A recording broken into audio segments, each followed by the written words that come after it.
suis un enfant du Sahel. Je tiens beaucoup à dire à la France que l'histoire du vaillant panafricaniste Sékou Touré ne se limite pas de les petits proverbes. Et je tiens aussi à clarifier que la prise de position du vaillant panafricaniste Sékou Touré au soleil des indépendances est tout aussi légitime que l'engagement patriotique du lieutenant Amadou Toumani Touré pour vaincre les moutons qui a habité les politicards Moussa Traoré, pour vaincre les politicards parrainés par la France pour éjecter les panafricanistes qui fuient Modibo Keïta. À moins qu'il existe une ruse derrière le complot de la décolonisation. Sinon, pourquoi le général de Gaulle a orchestré énormément de ruses pour fissurer les fondations de l'économie guinéenne,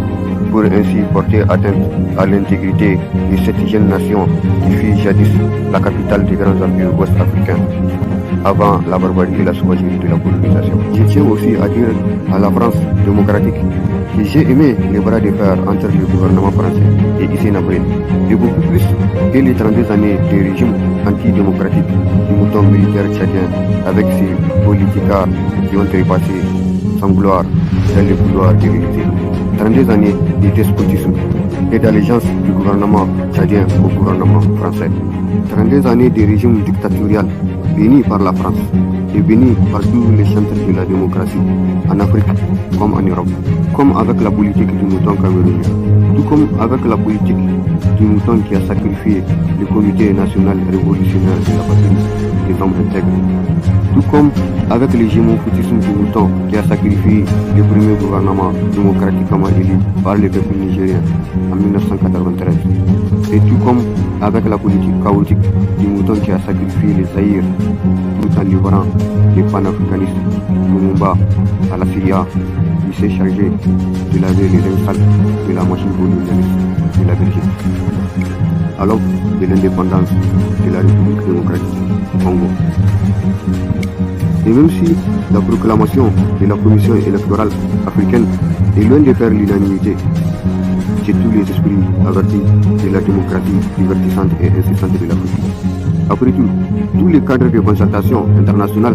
de la démocratie occidentale et africaine sont dédiés à l'investissement des showbiz dans les marchés noirs du modèle démocratique et machiavélique. Après tout, énormément de bourdes d'un complexe de supériorité occidentale qui a plusieurs cordes à son arc pour assujettir l'Afrique et réconforter le mode de vie de la France capricieuse et de l'Europe sensibilisatrice. Et de l'Europe sensibilisatrice du jour et esclavagiste de la nuit. Après tout, bon nombre d'organisations internationales sont dédiées à réconforter l'idéalisme de la démocratie occidentale qui est beaucoup trop distraite par le confort du chauffage et de la climatisation. Même si la démocratie occidentale n'a pas hésité à planter des poignards du néocolonialisme à l'Afrique juste après la Seconde Guerre mondiale, juste après que l'Afrique a envoyé ses enfants pour créer un fossé entre les nazis et les modes de vie européens, et juste après que les enfants d'Afrique ont été contraints à l'esclavage, à l'exil, déracinés et déportés pour donner un espoir de vie au commerce triangulaire. Même si l'opinion européenne n'a pas hésité à regarder avec un œil noir son gouvernement braquer l'économie des nations africaines, tout comme le braquage à la française d'un pays dit de droits de l'homme, qui n'a pas hésité à plafonner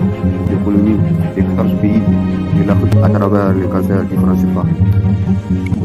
Même si les défenseurs de la démocratie n'ont pas hésité à parrainer et sponsoriser les politicards tordus et confis,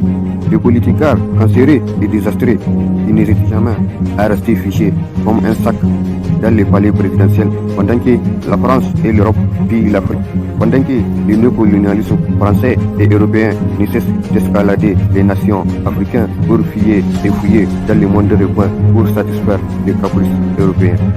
Même si les chantres de la démocratie n'ont pas hésité à parrainer des politicards passionnés à servir plutôt que de se révolter et se froisser un muscle. Ils n'ont jamais hésité à sponsoriser des moutons sur ses pattes en manque d'affection et pleinement qualifiés pour démolir tout un gouvernement, pleinement qualifiés pour être épaulés par la majorité des rats qui siègent les égouts des assemblées africaines pour emmerder la minorité, tout comme pour emmerder toute une démocratie, afin de servir la France et l'Europe, tout comme pour emmerder toute une jeunesse pour un protocole occidental des capitales pour les caprices européens. Et tout comme pour parrainer des politicards kamikazes qui ont fissuré les fondations de la patrie des hommes intègres juste pour ne pas perdre de vue l'objectif de maintenir les rangs de la France sur la grande scène internationale du néocolonialisme occidental.